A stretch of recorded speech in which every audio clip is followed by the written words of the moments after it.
Mon Dieu, c'est grave.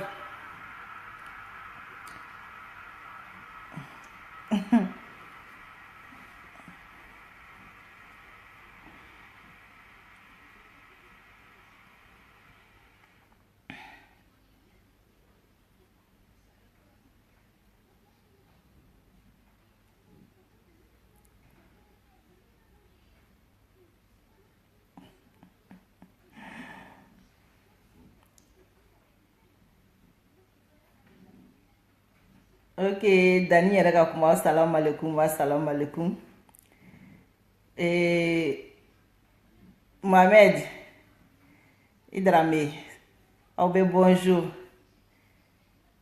Musa Marega. Ali MDR, a madame le follow, yɛlɛ yɛrɛ madame le follow. Levis. Ata sako milita sisa ata. Dumam, aw bɛ fɛn de la, aw bɛ bonsoir de la, aw bɛ sufala de la. Tim Sirani, voilà, je t'aime, je t'adore. Allah. Aw bɛ bonjour. Nomoko Umar. Aras Balaira, aw bɛ bonjour.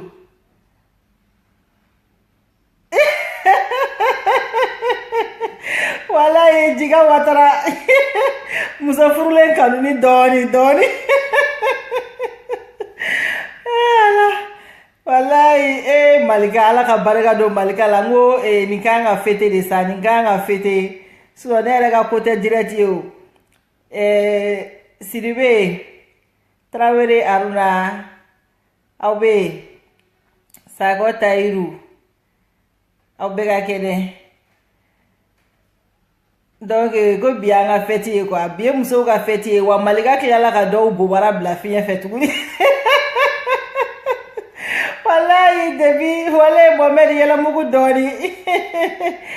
Fatou ça va? Jenakaw aw bɛ yen nɔ. Non Espagne Madrid. An ka guide b'aw bolo yen dɛ aw ka occuper la ka ɲa bien comme il faut wa. Ko i b'a dɔn n bɔra sisan ka duga kɔrɔbalen ka video dɔ ye quoi. Non c'est grave. Ata n bɛna invité dɔ ta Seku tun bɛ ka demander n bɛna Seku ta quoi. Seku appel bɛ en cours. Non ok Suleiman Koulibaly merci. Aw bɛ merci beaucoup. Idrissa ça va? Seku a taara quoi appel bɛ ka taa invitation taara. Nyɔrɔ France ça va? Ok Fatou on est ensemble. Seku a tɛ ka sɔn. Walayi tolérance zéro. N'an ka essayer tuguni Seku.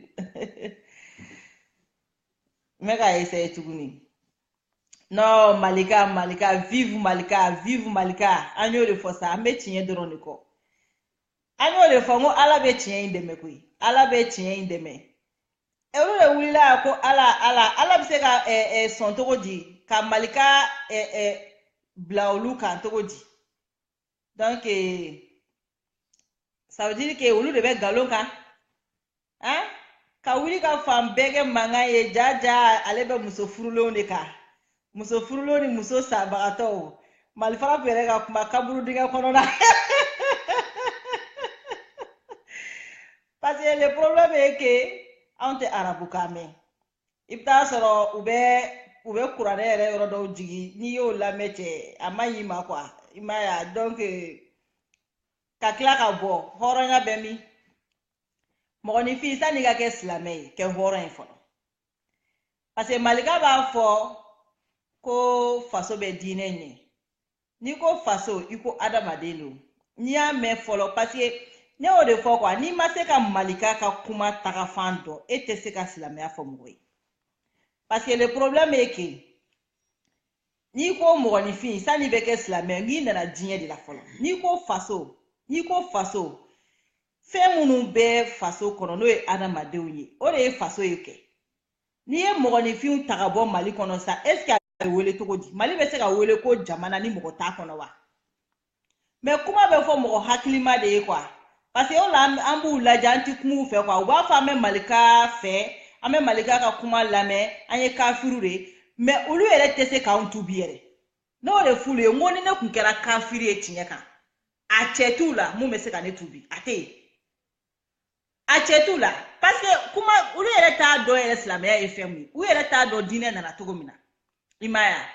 parce que mɔgɔninfin n'a fɔra ko jamana faso bɛ diinɛ ɲɛ o tɛ dɔwɛrɛ ye o parce que n'i ko sisan ko Mali n'i y'a mɛn Mali Maliyɛn den minnu b'a kɔnɔ o de b'a kɛ Mali ye kɛ aw ka imaginer aw ka bɛɛ ta ka bɔ Mali kɔnɔ Mali bɛ wele cogo di a se ka wele ko jamana o jamana bɛ wele de ni mɔgɔw b'a kɔnɔ ni mɔgɔ t'a kɔnɔ e jamana ya bon n'i y'a mɛn ko mɔgɔninfin k'i bɛ seli i bɛ sun i bɛ Ala bato k'i bɛ diɲɛ yɛrɛ de kɔnɔ fɔlɔ n'i tɛ diɲɛ kɔnɔ donc adamadenya de bɛ diinɛ ɲɛ parce que i bɛna diɲɛ kɔnɔ de ka sɔrɔ ka kɛ silamɛ i bɛna diɲɛ de kɔnɔ fɔlɔ ka balo ka ko dɔn ka ko faamuya donc mɔgɔninfinya bɛ diinɛ ɲɛ parce que n'i nana de ka kɛ adamaden yɛrɛ ye fɔlɔ i bɛ sɔrɔ ka kɛ diinɛ yɛrɛ la fɔlɔ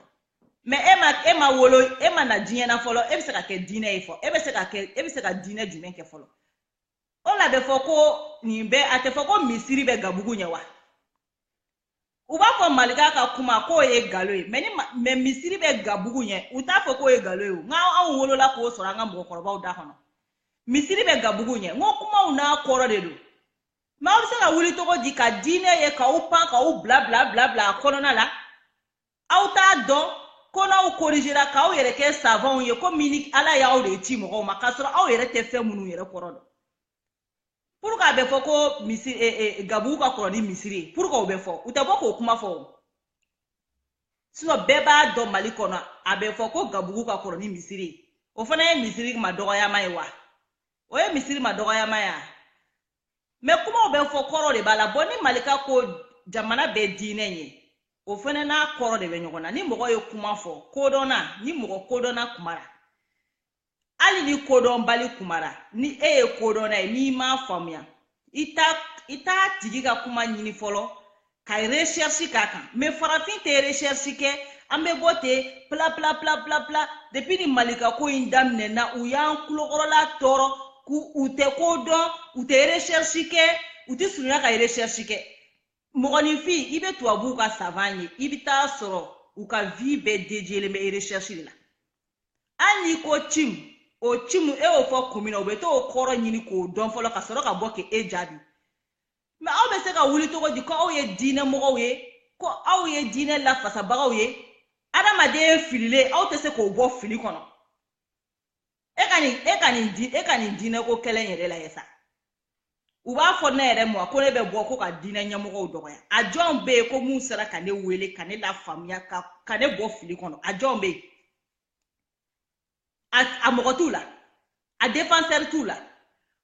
olu yɛrɛ bɛ ka ne tɔ la fili n'a y'a sɔrɔ tiɲɛ yɛrɛ kɔni na ko ne tun bɛ fili yɛrɛ kɔnɔ olu yɛrɛ bɛ ka ne tɔ la fili de parce que olu bɛ ka mun kɛ ne la ne ka fili olu ka fili donc ça veut dire que ni ne kɛra kodɔnbali min olu ka kodɔnbaliya ka jugu ne ta ye o bɛ cogo min na Malika c'est la même chose ni Malika fililen don a mɔgɔ t'u la mun bɛ ka se ka Malika bɔ fili kɔnɔ donc Malika yɛrɛ ka kusa n'olu ye o parce que fili ma jugu n tɛ bɔ fili kɔnɔ de ka jugu mais ni mɔgɔ tɛ yen mun bɛ se k'i bɔ fili kɔnɔ dun mais ne tɛ se ka wuli k'a fɔ n bɛ fɛn dɔ défend ka sɔrɔ n tɛ fɛn in yɛrɛ dɔn quoi olu ka problème kɛra o de sinon n'a y'a sɔrɔ anw bɛ fili kɔnɔ il est temps k'olu kun ka se k'anw bɔ fili kɔnɔ donc ça veut dire que anw bɛ wolola automatiquement de en tant que musulman o de bɛ ne dabali ban o an bɛ wolola automatiquement en tant que musulman parce que olu si ma se ka anw et puis malgré que anw wolola en tant que musulman olu si ma se ka anw fililen bɔ fili la mais exemple kelen d'aw ma sisan nɔ ne bɛ Bagadaji ne k'a fɔ ko n bɛ taga Lafiyabugu exemple la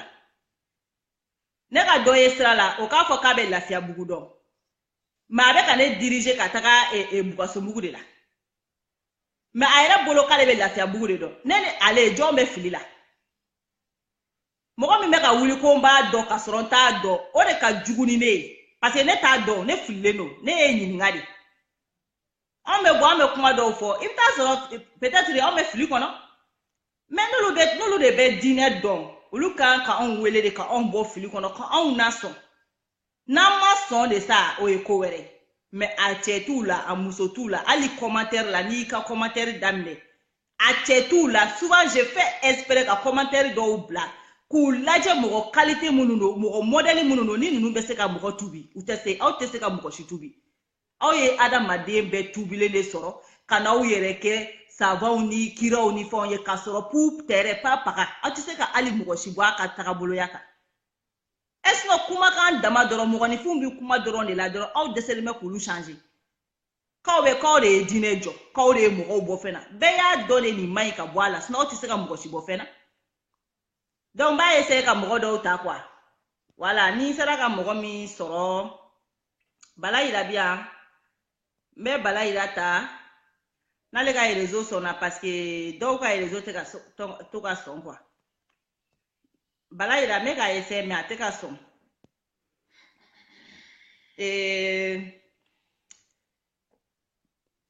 Seydou Sidibé n b'a essayer k'i ta voilà Seydou appel lancera donc n bɛ fɛ ka mun fɔ Malika ka vidéo in kɔfɛ Duga Cabral bɔra Duga tɔgɔ in bɔra sisan ka kuma ka tila ka vidéo bila quoi donc ne bɛ fɛ ka mun ɲininkali kɛ o maliyɛnw na o hɔrɔnya danbe salam alaikum jɛnɛ kanyu alaikum salam Sidibé ça va et bienvenue ko kayi Demo. Voilà. Alhamdulillah. Oh. Demo. Kame gila. Abedi. Ata kuma ay malika video la ay malika video soro bi ni video jarani trop wallahi duga ne mega duga ma kono to na la ke ne ba dongo oh mais duga ka bɔ ka kuma après e kulo bene la aye kuma munu me Sidibé me fe ga yɔrɔ mu jaabi anye kuma munu me Malika ka video kono o bɛɛ kɔfɛ Duga Cabral ka tila ka bɔ ka Ala tɔgɔ fɔ ka kuranɛ jigin ka tila k'a fɔ ko hali sini sɔgɔma n'u ye musow sɔrɔ u bɛ fɛn k'u la mun tɛ musoko ye wa u b'u ka wariw minɛ k'a du piya bon e ye mun faamuya sisan Duga ka nin bɔli na est-ce que hali ka furu bɛ se ka bɔ ka i yɛrɛ défend wa nin condition na wa Réseau.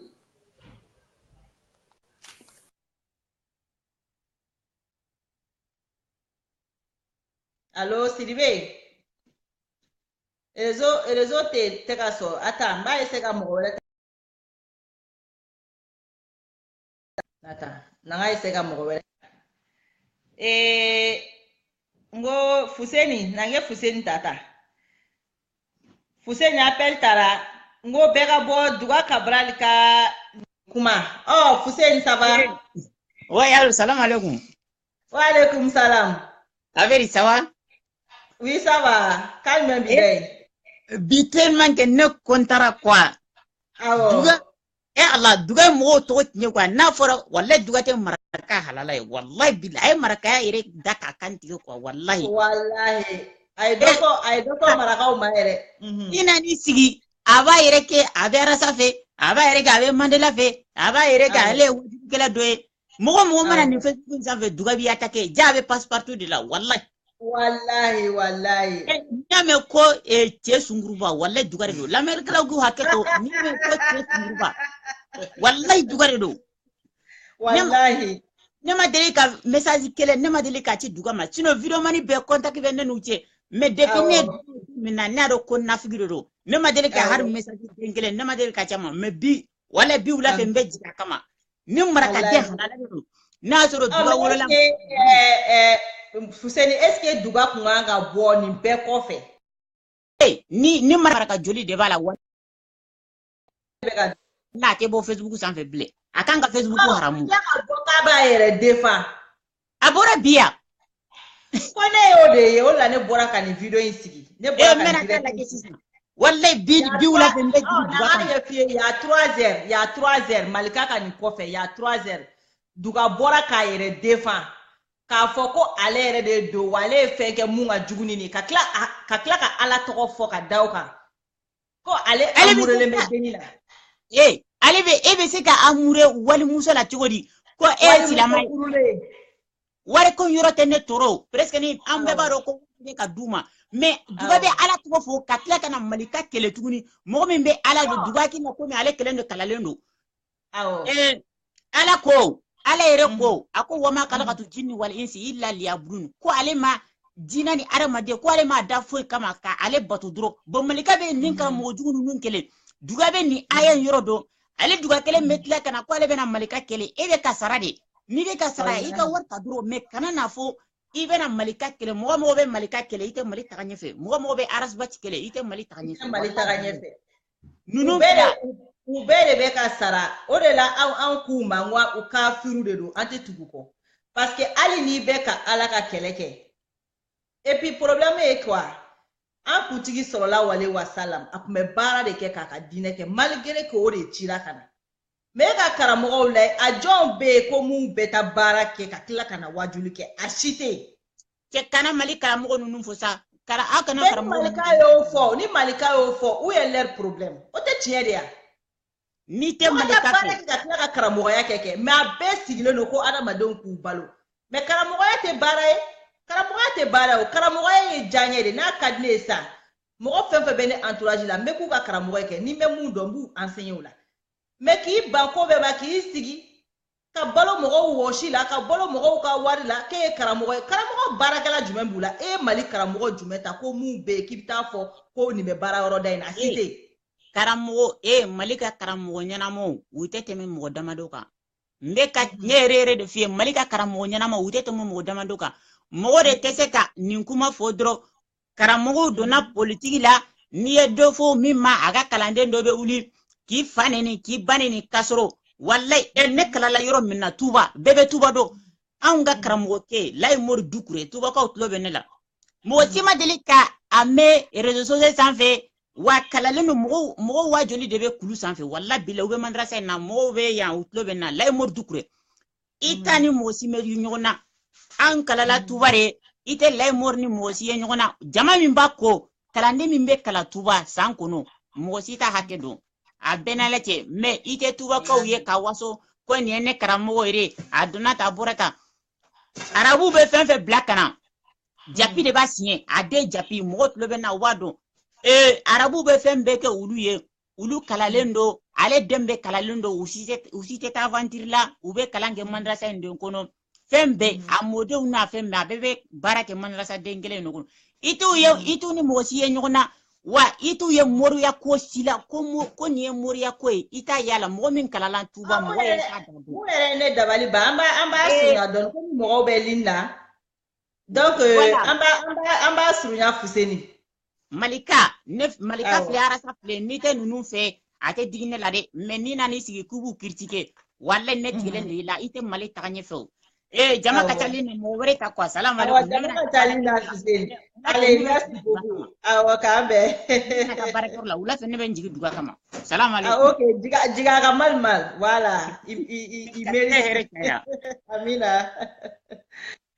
ok Sigu Sako Sigu e ka fɛn tɛ ka sɔn Sigu n ye appel lancé a tɛ ka sɔn a essaye tantôt attends voilà Sigu appel lancé le Sigu ça va Malika Oui, ça va. Bienvenue. Merci. Vraiment, on content d'eau. N'y a pas de quoi. Tellement que à 10 000 maintenant, ça vaut des années. Mais quand tu as une belle vidéo, modèle qui a partagé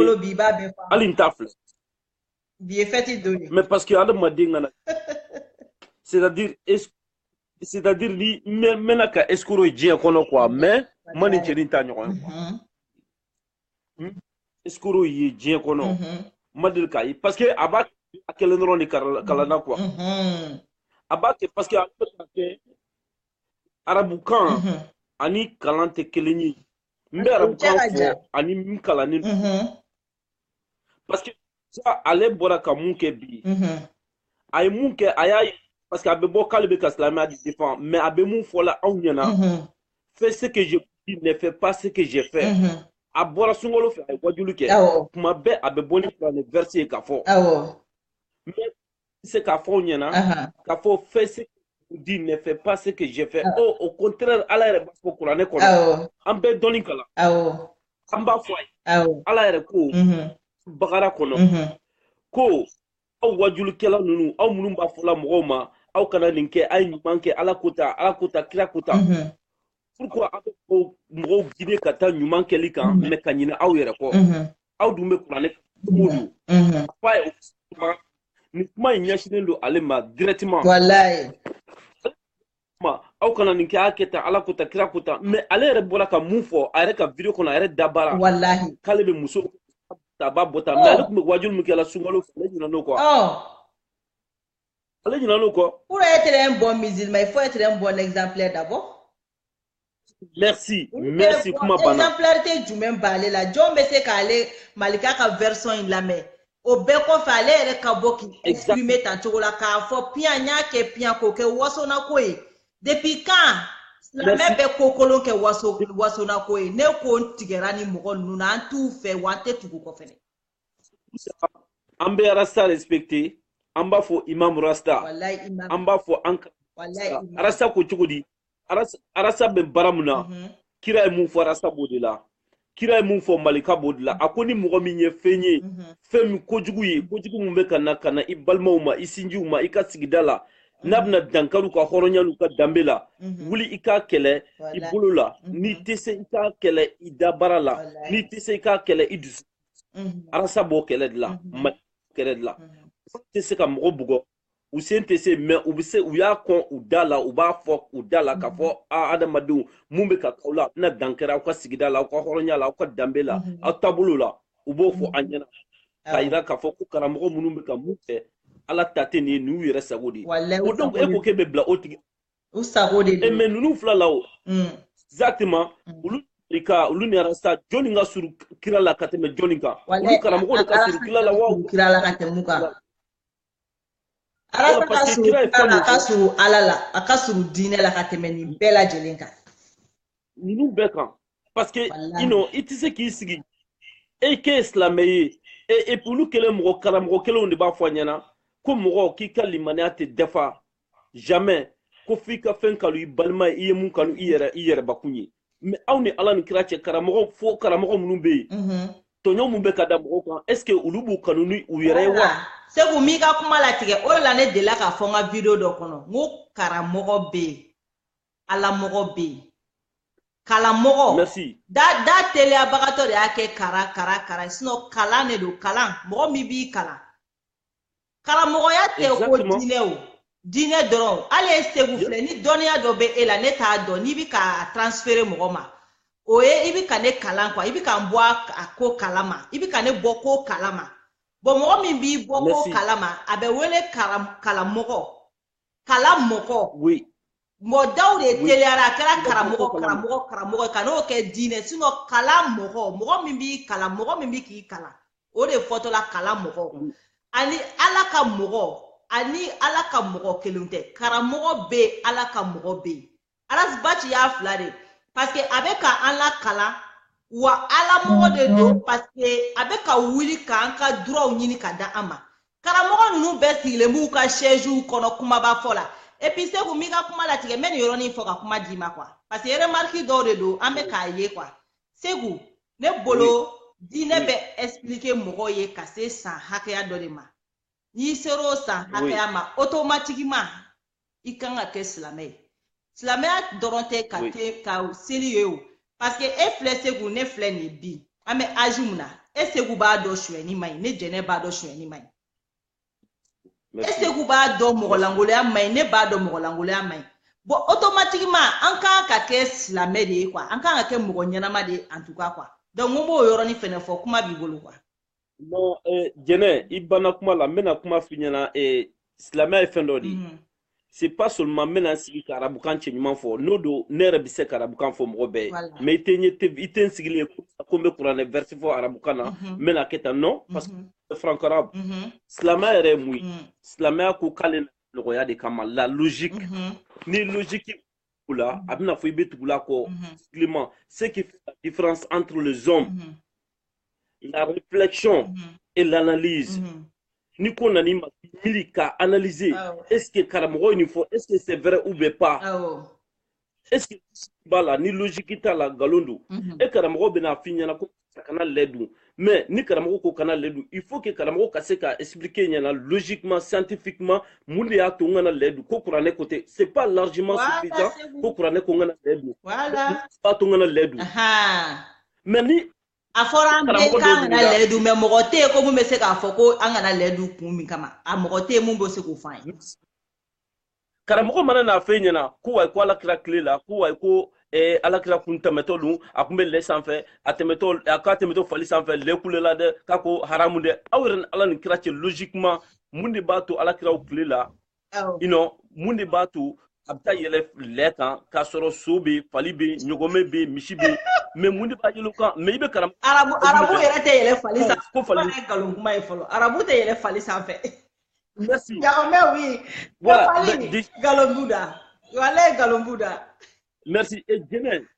pour que nga conclusion kɛ n b'a f'i ɲɛna ni Karamɔgɔ ko lɛ ma parce que ko kuranɛ ko ten i b'a ye directement lɛ ye fɛn ye n'a ye dumuni mun dun ni microbe b'a la directement a bɛna joli la ni e y'a dun a bana bɛ se ka se ma facilement o y'o explication n'a ko k'an kana dulɔ min voilà ni ala ko an kana dulɔ min dulɔ i b'a sɔrɔ n'i ye dulɔ min a tɛ foyi las'i ma ni tiɲɛni tɛ a bɛ se ka bana las'i ma ou bien i bɛ taa ka kolon kɛ komi i yɛrɛ n'i b'i yɛrɛ ma i t'a kɛ e ko karisa a m'a fɔ yɛrɛ hali ala ko kuranɛ kɔnɔ ko karisa aw kana jɛnɛya kɛ a ko aw kana gɛrɛ la parce que ni gɛrɛla la a tɛ wolo fana tiɲɛni tɛ ni k'i bɛ taa sunkuru fɛ yen i bɛ essence ka kɛ mɔbili kɔnɔ i tali mais c'est la vérité i bɛ essence kɛ mɔbili kɔnɔ i bɛ se ka dépenser inutile kɛ et puis b'a dɔn kuma dɔw bɛ yen Segu ko dɔw bɛ yen kɛ walayi ala ma fosi fɔ ko mun tɛ anw yɛrɛ de nafa quoi. C'est pour cela des fois logique comme il be ala contrôle la ne o de fɔ ne e y'i janya san ka bɔ mun ci a mun bɛ se ala ma a pu tere tɛ se ala ma a bɛɛ bɛ to dugu in ma ka exploser donc ni ala ko an kana janaya kɛ o mɔgɔ fɔlɔ mun ye victime ye histoire kɔnɔ o ye muso yɛrɛ de fɔlɔ o ye muso ye jɛnɛ a ma fɔ b'an intéressé quoi ya a bɛɛ b'an yɛrɛ de intéressé parce que n bɛ fɛ ka bɔ kuma la mun ye n bɛ fɛ ka bɔ kuma la mun ye o de ye adamadenw an ka kɛ ala kama an ka tugu diinɛ silamɛya kɔ an ka bɔ karamɔgɔ kɔ parce que n'i y'a ye fili fɛn fɛn b'an sɔrɔ la an bɛ karamɔgɔ de bato la an bɛ tugula karamɔgɔ de kɔ an tɛ tugula silamɛya kɔ ko fila don ani silamɛya kelen tɛ silamɛ b'a dama silamɛya b'a dama e ni silamɛ langolo ye mɔgɔ langoloya kɛ an b'a lagosi an ma silamɛya lagosi dɛ an ye mɔgɔ langolo in de ka mɔgɔ langoloya cɛ a tulo la karamɔgɔ langoloya kɛ an ka mago t'a la sigi ka kɛ koron ye an ka mago t'a la a wolola alaba kɔnɔ an b'a gosi lahara i ka jama ka kɛ lahara jama ye an ka mago t'a la est-ce que tu vois c'est la réalité jama tɛ compter mais kuma min bɛ fɔ faamu kaba est-ce que an mago bɛ malika yeli la e minnu bɛ ka malika ɲini anw tɛ nin yan anw tɛ nin ye wa malika bɛ ka mun fɔ u kana anw minɛ o de kɔ sinon malika bɛ ka mun fɔ anw bɛ k'o kelen de fɔ mais yali ka malika ɲini na anw ɲini walahi ka yeli n'a ka kuma bɛ faamu kaba a banna olu fɛn fɛn ɲini a bɛɛ tɔgɔ ɲinina a bɛɛ nkalontigɛla a bɛɛ nafigi anw ka mago t'o la parce que munna jɛnɛ tout le temps yɛrɛ la on fait seulement 4 mois élection bɛ ça nous reste n'anw ma hakili to an yɛrɛ la o bɛ ka na ni nin de ye pour que ka se ka an bɔ an ka objectif kan ka an na ɲinɛ o kɔ o de k'an ka temps mun kɛ fasojɔ la an b'o temps kɛ malika ko kuma la an b'o kɛ duga kɔrɔbalen ko kuma la an b'o kɛ mandela bɛɛ dun bɛ mandela dɔn bɛɛ bɛ duga kɔrɔbalen bɛɛ bɛ baba ŋaniya dɔn bɛɛ bɛ segu tunkara ŋaniya dɔn bon donc ninnu bɛ yɔrɔ ka se ka dɔ bɔ an ka fasojɔ puissance la temps t'an bolo n'u jaabi ni mɔgɔ min ma ka ban an tɛ se ka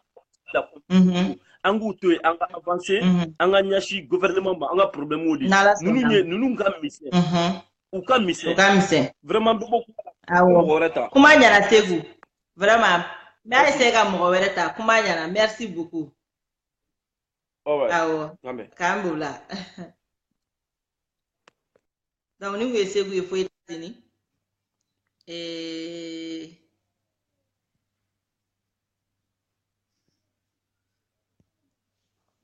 donc c'est bon Balaïda voilà Balaïda à lancera Balaïda grand ba ça va et toi Dembayadum voilà Dembaya beno on est passé là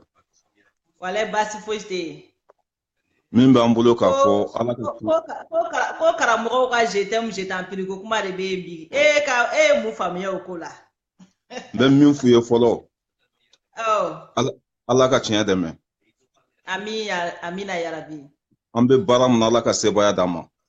amina ya rabbi wari ma di jɛnɛ ma wari ma di Balayira ma awɔ an bɛ ka kɛ ala de kama awɔ ni mɔgɔ min ko k'i b'an tɔgɔ tiɲɛ awɔ i b'a la jɔlen sɔrɔ i ɲɛ yen nɔ n'ala sɔnna ma voilà ka ko i yɛrɛ ka kalan ala bɛ kɛlɛ in na ko i Balayira o de la u ko k'u bɛ ka ala ɲini yɔrɔ jan ne k'u ma ala tɛ yɔrɔ jan maliyɛn taara ala ɲini fo yɔrɔ jan ala bɛ adamaden kɛrɛfɛ ala anw filɛ kuma min na ala bi yan ala bɛ yɔrɔ min na wa tiɲɛ dɔrɔn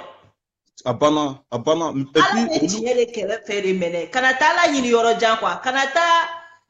vraiment maliyɛn ye ala ɲini yɔrɔ jan trop fo ka taa tunu an na quoi k'a sɔrɔ ala bɛ